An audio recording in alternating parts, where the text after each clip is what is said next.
ওকে, তো আমাদের এখানে একটা এমসিকিউ দেওয়া আছে, বলছে দুইটি সংখ্যার অনুপাত 4:5 হলে এদের লসাগু 120 হলে বৃহত্তম সংখ্যাটি আমাদের নির্ণয় করতে বলছে। এটা আসলে রাজশাহী বোর্ড 2024 সালে। তো আমাদের অপশন হচ্ছে এগুলো, ঠিক আছে। তো দুইটা সংখ্যার অনুপাত হচ্ছে 4, তাহলে প্রথম সংখ্যাকে আমি 4x, দ্বিতীয় সংখ্যাকে আমি 5x ধরে নিই, ঠিক আছে।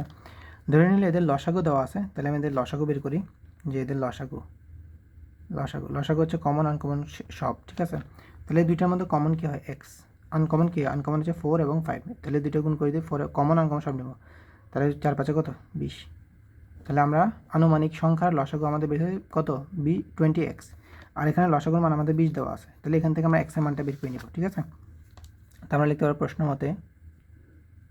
মতে যে 20x = 120। ওকে, তো 20 এর পাশে গুণ আছে, বেশি হচ্ছে ভাগ, তাহলে এক্সের মান আমরা বের করে নিই। 120 ভাগ হচ্ছে 20, কাটলে হচ্ছে আমাদের কত? 60। তাহলে এক্সের মান বের হলো আমাদের কত?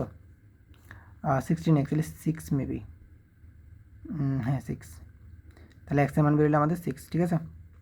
এখন বলছে বৃহত্তম সংখ্যা বের করতে, বৃহত্তম কোনটা? 4 নাকি 5? 4, অবশ্যই 4, সরি 5।